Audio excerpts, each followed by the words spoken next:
जय हिंद दोस्तों जो मैं यहाँ पे आपको फिजिक्स वाले क्वेश्चन करा रहा हूँ, आप ये सारे क्वेश्चन नोट करते चलना। आपको जब भी पेपर लगेगा ना, यहीं से सारे क्वेश्चन आपको देखने को मिलेंगे। आपका एक भी क्वेश्चन यहाँ से बाहर नहीं जाएगा। बस मैं जो जो क्वेश्चन आपको नोट कराते चल रहा हूँ, आप पेन और कॉपी लेके बैठना और ये सारे क्वेश्चन नोट करते चलना। आप जब भी पेपर देने जाएंगे ना, सेम टू सेम आपको ऐसे ही क्वेश्चन वहाँ पे देखने को मिलेंगे। मैं वैसे ही क्वेश्चन करा रहा हूँ जैसे फिलहाल आपके एग्जाम में पूछे जा रहे हैं। तो बस आप ये सारे क्वेश्चन तैयार करता और इन्हीं का रिवीजन करते रहना। आपके एग्जाम बिल्कुल यहाँ से क्वेश्चन देखने को मिलेंगे। तो आइए स्टार्ट करते हैं आज क्लास। दोस्तों यहाँ पे जो मैं आपको मोस्ट इंपॉर्टेंट 1000 क्वेश्चन करा रहा हूँ, अगर आप ये 1000 क्वेश्चन सॉल्व कर लेते हैं तो आपका जो फिजिक्स के जितने भी क्वेश्चन आपके एग्जाम पूछे थे, सारे क्वेश्चन आपको यहाँ से देखने को मिल जाएंगे। मैं जितने ये इंपॉर्टेंट क्वेश्चन करा रहा हूँ, आप ये सारे क्वेश्चन नोट करते चलना। आपके एग्जाम में यहाँ से कोई भी क्वेश्चन बाहर नहीं जाएगा। और जो हमारा पहला क्वेश्चन ये पूछा गया था, पुणे एआरओ में आपका पूछा भी गया था। इसमें पूछ रहा है कि वास्तविक वस्तु का आभासी प्रतिबिंब बनता है। तो वास्तविक वस्तु का आभासी प्रतिबिंब कब बनता है, और इसके 4 ऑप्शन यहाँ पे दिए जा रहे हैं। तो इसका राइट आंसर नोट कर लेना, क्या हो जाएगा, समतल दर्पण से। किससे बनता है, समतल दर्पण से बनता है। और ये मोस्ट इंपॉर्टेंट क्वेश्चन है, कई एआरओ या जेडआरओ में ये क्वेश्चन आपका रिपीट हो चुका है। दोस्तों मैं जितने क्वेश्चन करा हूँ सारे आप नोट करते चलना। चाहे आपके मैं जो क्वेश्चन करा रहा हूँ बायोलॉजी करा रहा हूँ, चाहे आपको जो मैं क्वेश्चन केमिस्ट्री करा रहा हूँ, और जो मैं क्वेश्चन आपको फिजिक्स करा रहा हूँ, और जो मैं क्वेश्चन जीके करा रहा हूँ, ये सारे क्वेश्चन तैयार करते चलना। यहाँ से आपको एक भी क्वेश्चन एग्जाम से बाहर नहीं जाने वाला है। और इसके बाद जो आपके मैथ क्वेश्चन पूछे जाएंगे, मैं मैथ के भी सारे मोस्ट इंपॉर्टेंट वो क्वेश्चन कराऊंगा जो आपके एग्जाम में सीधे सीधे पूछे जाएंगे। क्योंकि जो मैथ के क्वेश्चन पूछे जाते हैं बिल्कुल नॉर्मल से होते, इतने हार्ड क्वेश्चन आपके नहीं पूछे जाते हैं। और इसके बाद हमारा अगला क्वेश्चन आता है, 2 नंबर आता है। इसमें पूछा गया कि वास्तविक वस्तु का हमेशा सीधा प्रतिबिंब बनाने वाला दर्पण कौन सा आपका होता है, और जिसके 4 ऑप्शन यहाँ पे दिए जा रहे हैं। तो इसका राइट आंसर नोट कर लेना, वह क्या हो जाएगा, समतल उत्तल। इसका राइट आंसर नोट कर लेना, समतल उत्तल, यानी ऑप्शन नंबर डी हमारा बिल्कुल राइट आंसर आपका हो जाएगा। दोस्तों कैसे आप क्वेश्चन को नोट कैसे करने, सीधा सीधा आपको ये क्वेश्चन लिख लेना, उसके आगे जो भी आंसर आपको आंसर नोट करते चलना। आप जब भी एग्जाम में बैठेंगे ना, अगर आप ये 1000 क्वेश्चन नोट कर लेते हैं तो यकीन मान चलना कि आपको जो फिजिक्स वाला है, इसका एक भी क्वेश्चन आपको यहाँ से बाहर नहीं जाएगा। और इसमें पूछा क्या जा रहा है, वास्तविक प्रतिबिंब की जो प्रकृति होती है कैसी होती है, यानी वास्तविक प्रतिबिंब की प्रकृति कैसी आपकी होती है। और इसके 4 ऑप्शन हमारे यहाँ पे दिए जा रहे हैं। तो राइट आंसर इसका कितना हो जाएगा, राइट आंसर नोट कर लेना, उल्टा होती है। इसका ऑप्शन नंबर जो ए हमारा दिया जा रहा है, ये बिल्कुल राइट आंसर हमारा हो जाएगा। अगले क्वेश्चन में पूछा जा रहा है, वस्तु से छोटा प्रतिबिंब बनाता है, यानी वस्तु से छोटा प्रतिबिंब बनाता है। और इसके 4 ऑप्शन दिए जा रहे हैं। तो वस्तु से छोटा प्रतिबिंब कौन बनाता है, राइट आंसर नोट कर लेना, वह क्या हो जाएगा, उत्तल दर्पण और अवतल दर्पण, यानी ऑप्शन नंबर डी हमारा बिल्कुल राइट आंसर आपका हो जाएगा। दोस्तों ये सारे क्वेश्चन मैं जो करा रहा हूँ सारे आपके मोस्ट इंपॉर्टेंट क्वेश्चन, आप ये सारे क्वेश्चन बिल्कुल नोट करते चलिएगा। आप जब भी पेपर में बैठेंगे सेम टू सेम ऐसा ही क्वेश्चन आपको वहां पे देखने को मिल जाएगा। और 5 नंबर में पूछा जा रहा है, प्रकाश के परावर्तन के नियम के अनुसार, और इसके 4 ऑप्शन यहाँ पे दिए जा रहे हैं। तो इसका राइट आंसर नोट कर लेना, राइट आंसर क्या हो जाएगा, यानी प्रकाश के परावर्तन नियम के अनुसार राइट आंसर क्या हो जाएगा, आपतन कोण परावर्तन कोण के बराबर होता है। क्या होता है, आपतन कोण जो होता है परावर्तन कोण के बराबर होता है, यानी ऑप्शन नंबर बी हमारा बिल्कुल राइट आंसर आपका हो जाएगा। अगले क्वेश्चन में पूछा गया है कि समतल दर्पण द्वारा बना प्रतिबिंब सदा होता है, यानी समतल दर्पण द्वारा जो बना प्रतिबिंब होता है सदा होता है। और इसके 4 ऑप्शन यहाँ पे दिए जा रहे हैं।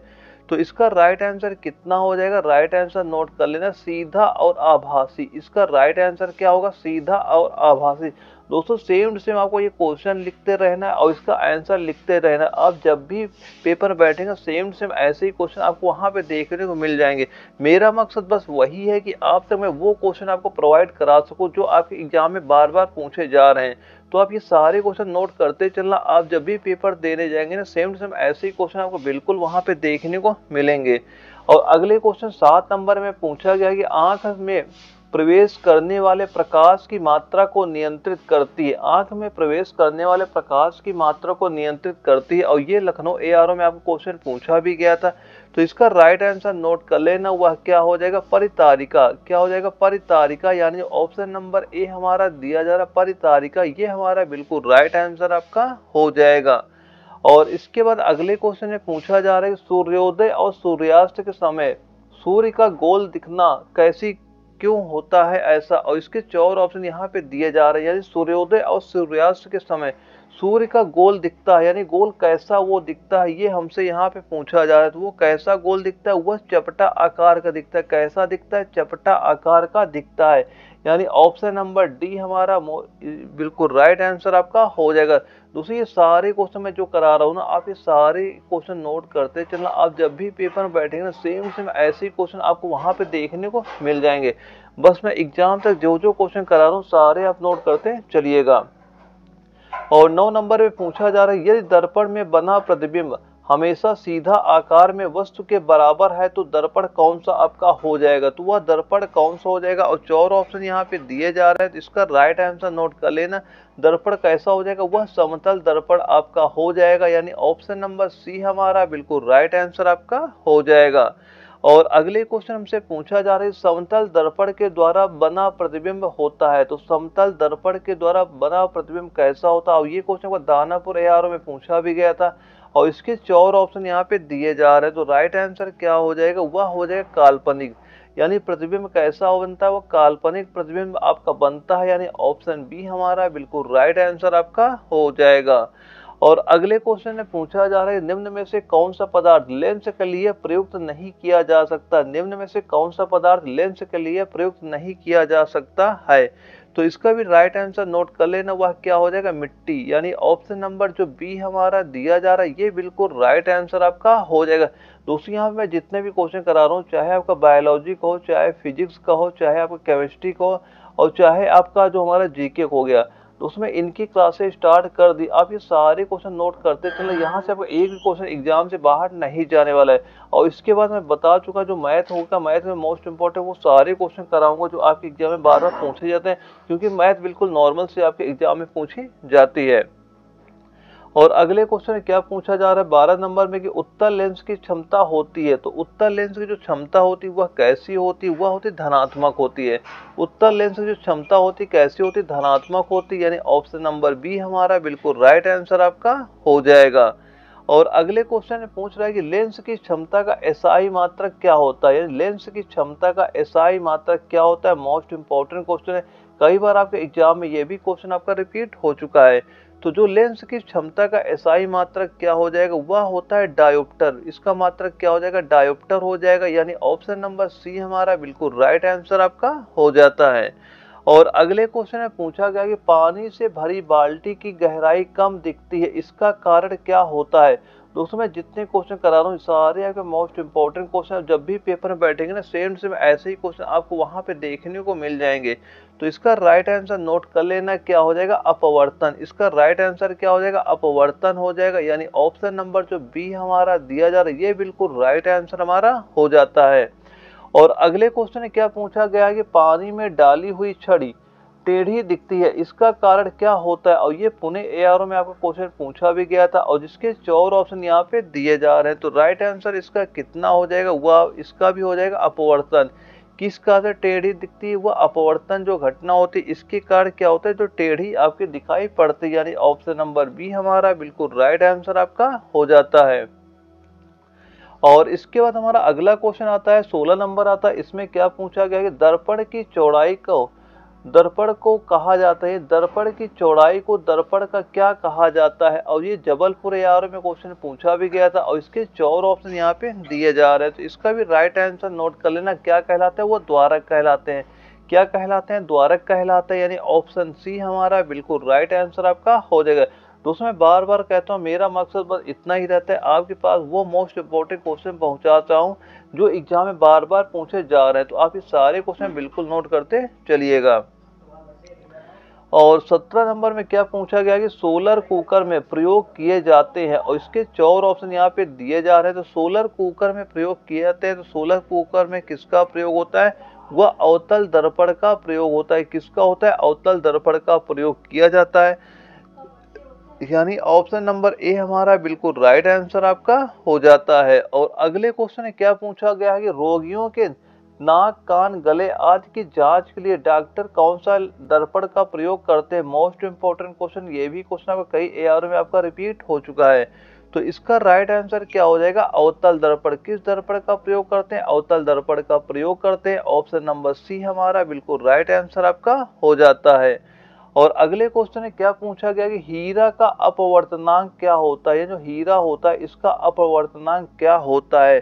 तो हीरे का अपवर्तनांक कितना होता है, वह होता है 2.42 होता है। कितना होता है, 2.42 होता है। ऑप्शन नंबर जो डी हमारा दिया जा रहा है ये बिल्कुल राइट आंसर आपका हो जाता है। और अगले क्वेश्चन में क्या पूछा गया है कि मोटर गाड़ी के चालक के सामने लगा रहता है, यानी कौन सा दर्पण लगा रहता है। दोस्तों जितने मैं क्वेश्चन करा रहा हूँ सारे में वही क्वेश्चन करा रहा हूँ जो आपके पेपर बार बार पूछे जाते हैं। तो आप ये सारे क्वेश्चन बिल्कुल नोट करते चलिएगा। और इसके 4 ऑप्शन यहाँ पे दिए जा रहे हैं। तो मोटर गाड़ी के चालक के सामने कौन सा दर्पण लगा रहता है, तो इसका भी राइट आंसर नोट कर लेना। वह कितना हो जाएगा, उत्तल दर्पण। कौन सा दर्पण लगता है, उत्तल दर्पण वहां पे लगा रहता है। ऑप्शन सी हमारा बिल्कुल राइट आंसर आपका हो जाएगा। अगले क्वेश्चन में पूछा गया है कि टार्च से किस प्रकार के प्रकाश पुंज की प्राप्त होती है। टार्च से किस प्रकार के प्रकाश पुंज की प्राप्त होती है, और इसके 4 ऑप्शन यहाँ पे दिए गए हैं। तो इसका भी राइट आंसर नोट कर लेना। वह क्या हो जाएगा, संतृप्त प्रकाश पुंज। क्या हो जाएगा, संतृप्त प्रकाश पुंज हो जाएगा। ऑप्शन नंबर बी हमारा बिल्कुल राइट आंसर आपका हो जाएगा। तो ये सारे में जितने भी क्वेश्चन करा रहा हूँ मोस्ट इंपोर्टेंट में वही क्वेश्चन करा रहा हूँ जो आपके बार बार पेपर में पूछे जा रहे हैं। तो आप ये सारे क्वेश्चन बिल्कुल नोट करते चलिएगा। और अगले क्वेश्चन में क्या पूछा गया है कि सामान्य नेत्र की रेटिना पर बनने वाला प्रतिबिंब होता है। सामान्य नेत्र की रेटिना पर बनने वाला प्रतिबिंब होता है, वह कैसा होता है। और दानापुर AR में ये क्वेश्चन का पूछा भी गया था, और जिसके 4 ऑप्शन हमारे यहाँ पे दिए जा रहे हैं। तो इसका राइट आंसर क्या हो जाएगा, वह हो जाएगा वास्तविक और उल्टा। कैसा प्रतिबिंब बनता है, प्रतिबिंब जो बनता है ये आपका वास्तविक और उल्टा बनता है। ऑप्शन नंबर सी हमारा बिल्कुल राइट आंसर आपका हो जाएगा। और अगले क्वेश्चन में क्या पूछा जा रहा है, नेत्र लेंस में समायोजन की क्रिया होती है, यानी नेत्र लेंस में समायोजन की क्रिया होती है। और इसके 4 ऑप्शन हमारे दिए जा रहे हैं। तो इसका भी राइट आंसर नोट कर लेना। वह क्या हो जाएगा, सिलियरी पेशियों द्वारा। क्या हो जाएगा, सिलियरी पेशियों द्वारा होता है, यानी ऑप्शन नंबर सी हमारा बिल्कुल राइट आंसर आपका हो जाएगा। और अगले क्वेश्चन में क्या पूछा गया है, किसी नेत्र की निकट बिंदु है, यानी किसी नेत्र का निकट बिंदु कितना होता है। और ये जयपुर AR में क्वेश्चन पूछा गया था, और इसके 4 ऑप्शन यहाँ पे दिए जा रहे हैं। तो इसका राइट आंसर नोट कर लेना। वह क्या होता है, 25 सेंटीमीटर। राइट आंसर क्या हो जाएगा, 25 सेंटीमीटर हो जाएगा। यानी जो ऑप्शन नंबर बी हमारा दिया जा रहा है ये बिल्कुल राइट आंसर हमारा हो जाएगा। और इसके बाद जो अगला क्वेश्चन हमारा आता है उसमें पूछा जा रहा है कि आंख की पुतली किस प्रकार कार्य करती है, यानी आंख की जो पुतली होती है ये आपकी किस प्रकार कार्य करती है। तो आंख की जो पुतली होती है ये आपकी परिवर्ती द्वारक की भांति कार्य करती है। कैसी कार्य करती है, ये आपकी परिवर्ती द्वारक की भांति कार्य करती है। ऑप्शन ए हमारा बिल्कुल राइट आंसर आपका हो जाएगा। और इसके बाद जो अगला क्वेश्चन आता है उसमें पूछा गया है कि सामान्य मानव नेत्र का दूर बिंदु होता है। तो सामान्य मानव नेत्र का दूर बिंदु कहाँ पे होता है, वह होता है अनंत पर होता है। कहाँ पर होता है, अनंत पर होता है, यानी ऑप्शन नंबर बी इसका बिल्कुल राइट आंसर आपका हो जाएगा। अगले क्वेश्चन में पूछा गया कि सिनेमा के पर्दे पर किस प्रकार का प्रतिबिंब बनता है, यानी सिनेमा के पर्दे पर किस प्रकार का प्रतिबिंब आपका बनता है। और ये जबलपुर AR में क्वेश्चन पूछा भी गया था, और जिसके 4 ऑप्शन हमारे यहाँ पे दिए जा रहे हैं। तो इसका भी राइट आंसर नोट कर लेना। वह क्या हो जाएगा, वास्तविक प्रतिबिंब। यानी ऑप्शन नंबर जो बी हमारा दिया जा रहा है वास्तविक प्रतिबिंब, ये हमारा बिल्कुल राइट आंसर आपका हो जाएगा। तो उसमें बार बार कहता हूँ ये सारे आपके मोस्ट इंपोर्टेंट में वही क्वेश्चन करा रहा हूँ जो आपके पेपर में बार बार पूछे जा रहे हैं। तो आप ये सारे क्वेश्चन बिल्कुल नोट करते चलिएगा। और इसके बाद हमारा अगला क्वेश्चन आता है 28 नंबर आता है। इसमें क्या पूछा गया है कि कौन रंग है जिसका खतरे के सिग्नल में उपयोग होता है। और इसके 4 ऑप्शन यहाँ पे दिए जा रहे हैं। तो इसका भी राइट आंसर कितना हो जाएगा, वह नोट कर लेना। लाल रंग। कौन सा रंग होता है, वह लाल रंग आपका होता है, यानी ऑप्शन नंबर डी हमारा बिल्कुल राइट आंसर आपका हो जाएगा। अगले क्वेश्चन में पूछा गया कि किलोवाट घंटा मात्रक है, यानी जो किलोवाट घंटा होता है यह मात्रक है। और ये क्वेश्चन आपका दानापुर AR में पूछा भी गया था, और इसके 4 ऑप्शन यहाँ पे दिए जा रहे हैं। तो किलोवाट घंटा किसका मात्रक होता है, इसका राइट आंसर नोट कर लेना। वह कितना हो जाएगा, ऊर्जा का। तो किलोवाट घंटा किसका मात्रक होता है? ऊर्जा का मात्रक होता है। ऑप्शन नंबर बी हमारा बिल्कुल राइट आंसर आपका हो जाएगा। और इसके बाद जो हमारा अगला क्वेश्चन आता है 30 नंबर आता है, इसमें पूछा गया कि विद्युत बल्ब का फिलामेंट होता है, यानी विद्युत बल्ब का जो फिलामेंट होता है यह किसका होता है? ये आपका टंगस्टन का बना होता है। किसका बनता है? टंगस्टन का बनता है, यानी ऑप्शन नंबर सी हमारा जो दिया जा रहा है ये बिल्कुल राइट आंसर हमारा हो जाएगा। और इसके बाद जो अगला क्वेश्चन आता है हमारा 31 नंबर आता है, इसमें पूछा गया कि प्रतिरोधकता का मात्रक क्या है। दोस्तों मैं जितने क्वेश्चन करा रहा हूँ सारे आपके मोस्ट इंपॉर्टेंट क्वेश्चन है। आप ये सारे क्वेश्चन नोट करते चलना, आपके एग्जाम में यहीं से सारे क्वेश्चन देखने को मिल जाएंगे। तो प्रतिरोधकता का मात्रक क्या हो जाएगा? वह हो जाएगा ओम मीटर। क्या हो जाएगा? ओम मीटर हो जाएगा, यानी ऑप्शन नंबर ए हमारा बिल्कुल राइट आंसर आपका हो जाएगा। अगले क्वेश्चन में पूछा गया कि विद्युत धारा उत्पन्न करने की युक्ति को कहते हैं, यानी विद्युत धारा उत्पन्न करने की युक्ति को क्या कहा जाता है? और इसके 4 ऑप्शन हमारे दिए जा रहे हैं, तो राइट आंसर नोट कर लेना, वह क्या हो जाएगा? जनित्र। यानी ऑप्शन नंबर सी जो हमारा जनित्र दिया जा रहा है ये बिल्कुल राइट आंसर हमारा हो जाएगा। दोस्तों अब ये सारे क्वेश्चन मैं जो करा रहा हूँ मोस्ट इंपोर्टेंट वही क्वेश्चन करा रहा हूँ जो आपके पेपर में पूछे जाते हैं, तो आप ये सारे क्वेश्चन बिल्कुल नोट करते चलिएगा। और अगले क्वेश्चन हमसे पूछा क्या जा रहा है, निकट दृष्टि दोष वाला व्यक्ति के चश्मे में लगा होता है, और ये क्वेश्चन पर जबलपुर एआरओ में पूछा भी गया था, और इसके 4 ऑप्शन हमारे दिए जा रहे हैं। तो राइट आंसर कितना होगा? राइट आंसर इसका नोट कर लेना, क्या हो जाएगा? चश्मे में क्या लगा रहता है? वह लगा रहता है इसमें अवतल लेंस। कौन सा लेंस लगा रहता है? अवतल लेंस इसमें लगा रहता है। ऑप्शन नंबर बी हमारा बिल्कुल राइट आंसर आपका हो जाएगा। दोस्तों अगर आप ये 1000 क्वेश्चन नोट कर लेंगे, यहाँ जो हमारा फिजिक्स के क्वेश्चन पूछे थे एक भी क्वेश्चन यहाँ से बाहर नहीं जाएगा। बस आप ये सारे क्वेश्चन बिल्कुल नोट करते चलिएगा। और अगले क्वेश्चन में क्या पूछा गया कि दीर्घ दृष्टि दोष वाला व्यक्ति के चश्मे में क्या लगा रहता है, और ये लखनऊ एआरओ में क्वेश्चन पूछा भी गया था, और जिसके 4 ऑप्शन यहाँ पे दिए जा रहे हैं। तो इसका भी राइट आंसर नोट कर लेना, वह क्या हो जाएगा? उत्तर लेंस। कौन सा लेंस हो जाएगा? उत्तर लेंस हो जाएगा। ऑप्शन सी हमारा बिल्कुल राइट आंसर आपका हो जाएगा।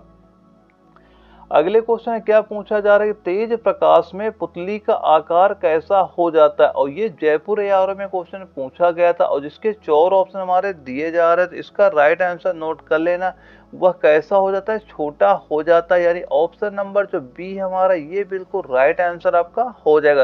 दोस्तों मैं बार बार कह रहा हूँ पेन और कॉपी लेके बैठना, और ये मोस्ट इंपॉर्टेंट क्वेश्चन मैं जितने करा रहा हूँ सारे आप नोट करते चलो, यहीं से आपको जब भी पेपर लगेगा सेम टू सेम ऐसे ही क्वेश्चन आपको वहां पे देखने को मिल जाएंगे।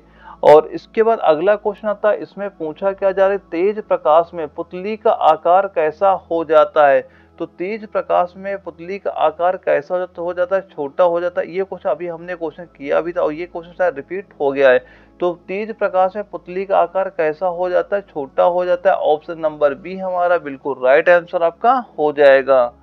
और अगले क्वेश्चन में क्या पूछा गया कि दूरदृष्टि दोष वाली आंखें साफ साफ देख सकती हैं, और इसके 4 ऑप्शन यहाँ पे दिए गए हैं, तो इसका भी राइट आंसर नोट कर लेना, वह क्या हो जाएगा? दूर की वस्तुओं को। इसका राइट आंसर क्या हो जाएगा? दूर की वस्तुओं को, यानी दूरदृष्टि वाले व्यक्ति आंख साफ साफ देख सकती हैं, और इसका राइट आंसर क्या हो जाएगा? ऑप्शन नंबर सी, यानी दूर की वस्तुओं को साफ साफ देख सकती हैं। ऑप्शन नंबर सी हमारा बिल्कुल राइट आंसर आपका हो जाएगा। और इसके बाद हमारा अगला क्वेश्चन आता है, उसमें क्या पूछा जा रहा है 38 नंबर में कि मानव नेत्र में जो बिंदु प्रकाश के लिए बिल्कुल सुग्राही नहीं रहता है उसे क्या कहते हैं, और ये पुणे एआरओ में क्वेश्चन पूछा भी गया था। तो इसका राइट आंसर नोट कर लेना, इसका राइट आंसर क्या हो जाएगा? अंध बिंदु। क्या हो जाएगा? अंध बिंदु, यानी ऑप्शन बी हमारा बिल्कुल राइट आंसर आपका हो जाएगा। दोस्तों ये सारी क्वेश्चन बिल्कुल आप नोट करते चलिएगा। और अगले क्वेश्चन में पूछा जा रहा है मानव नेत्र में होता है, तो जो मानव का नेत्र होता है उसमें क्या होता है? उसमें होता है उत्तल लेंस। क्या होता है? उत्तल लेंस होता है, यानी ऑप्शन सी हमारा बिल्कुल राइट आंसर आपका हो जाएगा। और अगले क्वेश्चन में क्या पूछा जा रहा है 40 नंबर में कि उदय और अस्त होते समय सूर्य दिखाई देता है, और यह को जबलपुर एआरओ में क्वेश्चन पूछा भी गया था। तो इसका राइट आंसर नोट कर लेना, वह क्या हो जाएगा? लाल। यानी उदय और अस्त होते समय सूर्य कैसा दिखाई देता है? वह लाल दिखाई देता है, यानी ऑप्शन ए हमारा बिल्कुल राइट आंसर आपका हो जाएगा। दोस्तों ये सारे मैं बार बार कह रहा हूँ, आप नोट करते चले, यही सारे क्वेश्चन आपको देखने को मिलेंगे। मेरा बस मकसद यही है कि आप तक वो क्वेश्चन प्रोवाइड करा सकूं जो कि आपके एग्जाम में बार बार पूछे जाते हैं। तो आप ये सारे क्वेश्चन बिल्कुल नोट करते चलिएगा। और इसके बाद हमारा अगला क्वेश्चन आता है 41 नंबर आता है। इसमें क्या पूछा जा रहा है कि वास्तविक सूर्यास्त और आभासी सूर्यास्त के बीच लगभग कितने समय का अंतर होता है। तो कितने समय का अंतर होता है, तो आपका जो 2 मिनट का इसमें आपका अंतर पाया जाता है, यानी ऑप्शन ए हमारा बिल्कुल राइट आंसर आपका हो जाता है। और अगले क्वेश्चन में क्या पूछा गया कि इंद्रधनुष किस प्रकार का स्पेक्ट्रम है। मोस्ट इंपोर्टेंट क्वेश्चन है, कई बार आपके एग्जाम में ऐसा क्वेश्चन रिपीट हो चुका है और जिसके 4 ऑप्शन यहाँ पे दिए जा रहे हैं। तो इंद्रधनुष किस प्रकार का स्पेक्ट्रम होता है, इसका राइट आंसर नोट कर लेना, वह क्या हो जाएगा, प्राकृतिक स्पेक्ट्रम हो जाएगा, यानी प्राकृतिक स्पेक्ट्रम आपका हो जाएगा। ऑप्शन नंबर ए हमारा बिल्कुल राइट आंसर आपका हो जाता है। और इसके बाद हमारा अगला क्वेश्चन आता है, उसमें पूछा जा रहा है कि अत्यधिक ऊंचाई पर आकाश में वायुयान में साफ करने पर आकाश का रंग कैसा दिखता है। यानी अत्यधिक ऊंचाई पर आकाश में वायुयान से सफर करने पर जो आकाश का रंग होता है वह कैसा दिखाई देता है। तो उसका रंग कैसा दिखाई देता है, तो इसका राइट आंसर नोट कर लेना, क्या हो जाएगा, कैसा दिखाई देगा, काला दिखाई देगा। कैसा दिखाई देगा, काला दिखाई देगा। ऑप्शन नंबर बी हमारा बिल्कुल राइट आंसर आपका हो जाता है। और अगले क्वेश्चन में क्या पूछा गया कि किसी वस्तु का जो प्रतिबिंब होता है आंख के जिस भाग पर पड़ता है वह कौन सा है। और मोस्ट इंपोर्टेंट क्वेश्चन आपका हो जाता है, कई एग्जाम में ये भी क्वेश्चन आपका रिपीट हो चुका है और जिसके 4 ऑप्शन यहाँ पे दिए जा रहे हैं। तो राइट आंसर नोट कर लेना, वह क्या हो जाएगा, रेटिना, यानी जो ऑप्शन नंबर बी हमारा रेटिना दिया जा रहा है ये बिल्कुल राइट आंसर हमारा हो जाएगा। अगले क्वेश्चन हमसे पूछा जा रहा है 45 नंबर में कि चुंबकीय क्षेत्र का मात्रक क्या होता है। और ये दानापुर यारों में क्वेश्चन पूछा भी गया था। तो चुंबकीय क्षेत्र का मात्रक कितना होता है, तो इसका आंसर सभी को पता ही होगा। इसका राइट आंसर क्या हो जाएगा, तो चुंबकीय क्षेत्र का मात्रक कितना होता है, चुंबकीय क्षेत्र का मात्रक होता है टेस्ला होता है, यानी ऑप्शन नंबर जो बी हमारा दिया जा रहा है ये बिल्कुल राइट आंसर आपका हो जाएगा। और इसके बाद हमारा अगला क्वेश्चन आता है 46 नंबर आता है। इसमें क्या पूछा जा रहा है, डायनमो में से किस प्रकार की धारा प्राप्त होती है।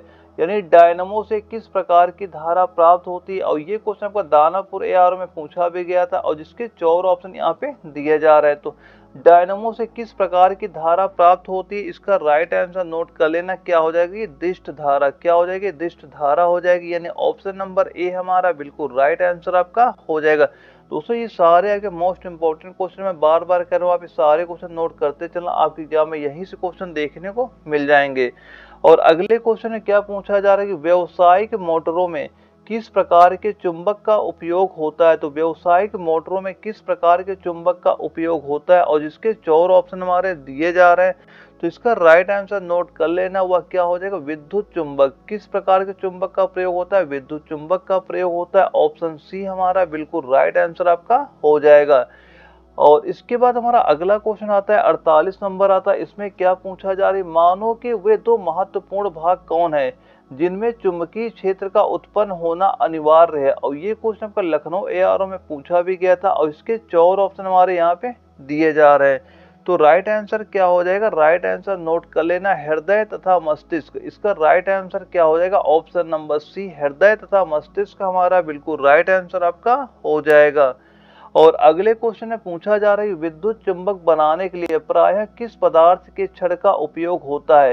यानी विद्युत चुंबक बनाने के लिए प्रायः किस पदार्थ के छड़ का उपयोग होता है। तो किस पदार्थ के छड़ का उपयोग होता है, राइट आंसर नोट कर लेना, वह क्या हो जाएगा, इसका जो हमारा दिया जा रहा है नरम लोहा, यानी ऑप्शन नंबर बी जो नरम लोहा दिया जा रहा है ये बिल्कुल राइट आंसर आपका हो जाएगा। और अगले क्वेश्चन में क्या पूछा गया कि विद्युत चुंबकीय प्रेरण की खोज किसने की थी। तो विद्युत चुंबकीय प्रेरण की खोज किसने की थी, वह की थी फैराडे ने। किसने खोज की थी, फैराडे ने की थी। ऑप्शन नंबर सी हमारा बिल्कुल राइट आंसर आपका हो जाएगा। और अगले क्वेश्चन में क्या पूछा जा रहा है, नाभिकीय ऊर्जा प्राप्त करने हेतु आवश्यक है, नाभिकीय ऊर्जा प्राप्त करने हेतु आवश्यक है। और ये क्वेश्चन आपका जबलपुर एआरओ में आपका पूछा भी गया था और जिसके 4 ऑप्शन हमारे यहाँ पे दिए जा रहे हैं। तो इसका राइट आंसर क्या हो जाएगा, राइट आंसर नोट कर लेना, क्या हो जाएगा, uranium. Uranium option number C हमारा बिल्कुल राइट आंसर आपका हो जाएगा। दोस्तों मैं जितने क्वेश्चन करा रहा हूँ आप ये सारे क्वेश्चन नोट करते चलना। अगर आप ये 1000 क्वेश्चन सॉल्व कर लेते हैं तो आपका जो फिजिक्स का क्वेश्चन पूछा जाता है कोई भी क्वेश्चन आपका यहाँ से बाहर नहीं जाएगा। बस आप ये सारे क्वेश्चन नोट करते रहिएगा। और अगले क्वेश्चन में पूछा गया कि शारीरिक कार्यों को करने के लिए किस प्रकार की ऊर्जा का उपयोग किया जाता है, और जिसके 4 ऑप्शन यहाँ पे दिए जा रहे हैं। तो इसका राइट आंसर नोट कर लेना, वह कितना हो जाएगा, पेशीय ऊर्जा। कौन सी ऊर्जा होती, वह आपकी पेशीय ऊर्जा होती, यानी ऑप्शन नंबर सी हमारा बिल्कुल राइट आंसर आपका हो जाता है। और जो हमारा अगला क्वेश्चन आता है 53 नंबर आता है, और ये क्वेश्चन आपका जबलपुर एआरओ में आपका पूछा भी गया था। इसमें पूछा जा रहा है कि ऊर्जा के सभी रूप में अंततः स्रोत किसे माना जाता है, यानी ऊर्जा के सभी रूप में अंततः स्रोत किसे माना जाता है, और जिसके 4 ऑप्शन हमारे दिए जा रहे हैं। तो इसका राइट आंसर क्या हो जाएगा, वह होता है सूर्य, यानी ऑप्शन नंबर डी हमारा बिल्कुल राइट आंसर आपका हो जाएगा। अगले क्वेश्चन में पूछा गया कि इनमें से कौन सा नवीकरणीय ऊर्जा है, इनमें से कौन सा नवीकरणीय ऊर्जा है, और जिसके 4 ऑप्शन यहाँ पे दिए जा रहे हैं। तो इसका राइट आंसर नोट कर लेना, वह क्या हो जाएगा, सौर ऊर्जा। इनमें से नवीकरणीय ऊर्जा कौन सी होती है, वह सौर ऊर्जा होती है। मोस्ट इंपोर्टेंट क्वेश्चन आपका हो जाता है, कई एग्जाम में आपका ये क्वेश्चन रिपीट हो चुका है। और अगला हमारा क्वेश्चन आता है 55 नंबर आता है। इसमें पूछा क्या जा रहा है, पृथ्वी पर ऊर्जा का सबसे विशाल स्रोत कौन सा है, पृथ्वी पर ऊर्जा का सबसे विशाल स्रोत कौन सा। ये जयपुर एआरओ में क्वेश्चन पूछा भी गया था, और इसके 4 ऑप्शन यहाँ पे दिए जा रहे हैं। तो राइट आंसर क्या हो जाएगा, इसका भी राइट आंसर हमारा सूर्य हो जाएगा। ऑप्शन नंबर ए हमारा बिल्कुल राइट आंसर आपका हो जाएगा। और दोस्तों अगर आपको यह वीडियो जरा भी इन्फॉर्मेटिव लगती है तो वीडियो को लाइक कर देना। और दोस्तों अगर आप चैनल नए हो चैनल को जरूर सब्सक्राइब कर लीजिएगा, ताकि इस भर्ती कुछ भी अगर अपडेट होता है उसका नोटिफिकेशन आप तक पहुंच सके। तो दोस्तों वीडियो को लाइक करना ना भूलिएगा, ताकि मैं आगे और भी ऐसी वीडियो ला सकूँ कि जैसे ही क्वेश्चन मैं तैयार कर रहा हूँ, अगर आप ये सारे क्वेश्चन तैयार करते चलेंगे ना, एग्जाम में सेम टू सेम ऐसा ही क्वेश्चन आपको वहाँ पे देखने को मिल जाएगा। तो आप ये सारे क्वेश्चन बिल्कुल नोट करते चलना, और वीडियो को लाइक करना ना भूलिएगा। और अगले क्वेश्चन में क्या पूछा गया कि डेनमार्क को कहा जाता है, यानी जो डेनमार्क होता है, डेनमार्क को क्या कहा जाता है, डेनमार्क को कहा जाता है पवनों का देश। क्या कहा जाता है, पवनों का देश कहा जाता है, यानी ऑप्शन नंबर सी हमारा बिल्कुल राइट आंसर आपका हो जाएगा। और अगले क्वेश्चन में क्या पूछा जा रही है, सौर सेल बनाने के लिए किस धातु का उपयोग किया जाता है। इसके 4 ऑप्शन यहाँ पे दिए जा रहे हैं। तो सौर सेल बनाने के लिए किस धातु का उपयोग किया जाता है। तो राइट आंसर इसका क्या हो जाएगा, राइट आंसर नोट कर लेना, सिलिकॉन। किसका प्रयोग किया जाता है, सिलिकॉन का प्रयोग किया जाता है। ऑप्शन नंबर बी हमारा बिल्कुल राइट आंसर आपका हो जाएगा। और इसके बाद जो अगला क्वेश्चन हमारा आता है 58 नंबर आता है। इसमें पूछा जा रहा है सौर सेल और सौर ऊर्जा को किस ऊर्जा में रूपांतरित करते हैं, यानी सौर सेल और सौर ऊर्जा को किस ऊर्जा में रूपांतरित करते हैं। और ये पुणे एआरओ में क्वेश्चन आपका पूछा भी गया था, और जिसके 4 ऑप्शन यहाँ पे हमारे दिए जा रहे हैं। तो इसका राइट आंसर क्या हो जाएगा, राइट आंसर इसका नोट कर लेना, वह कितना हो जाएगा, जो हमारा दिया जा रहा है विद्युत ऊर्जा में। क्या हो जाएगा, विद्युत ऊर्जा में, यानी ऑप्शन नंबर ए हमारा बिल्कुल राइट आंसर आपका हो जाएगा। अगला क्वेश्चन आता है 59 नंबर आता है। इसमें पूछा जा गया है कि निम्न में से किसका उपयोग खाना बनाने वाले ईंधन के रूप में नहीं किया जाता है, और इसके 4 ऑप्शन दिए जा रहे हैं। तो इसका भी राइट आंसर नोट कर लेना, वह कितना हो जाएगा, क्योंकि जो एलपीजी होता है इसका भी उपयोग होता है, बायोगैस का भी उपयोग होता है, और कोयला का भी होता है, लेकिन सीएनजी का उपयोग नहीं किया जाता। इसका राइट आंसर क्या हो जाएगा, ऑप्शन नंबर सी हमारा बिल्कुल राइट आंसर आपका हो जाएगा। और दोस्तों आज की क्लास का हमारा लास्ट क्वेश्चन है। इसमें पूछा क्या जा रहा है, प्रकाश संश्लेषी अंगक इनमें से कौन सा आता है। और ये क्वेश्चन आपका लखनऊ एआरओ में आपका पूछा भी गया था, और जिसके 4 ऑप्शन दिए जा रहे हैं। तो इसका भी राइट आंसर नोट कर लेना, राइट आंसर क्या हो जाएगा, हरित लवक, यानी ऑप्शन नंबर जो सी हमारा हरित लवक दिया जा रहा है, ये बिल्कुल राइट आंसर हमारा हो जाएगा। दोस्तों यहाँ पे मैं जितने क्वेश्चन नोट करा रहा हूँ ना, आप ये सारे क्वेश्चन नोट करते चलना। यहाँ से फिजिक्स का एक भी क्वेश्चन आपका बाहर नहीं जाने वाला है। अगर आपने पिछली वाली क्लासें नहीं देखी उसके भी सारे क्वेश्चन नोट कर लीजिएगा।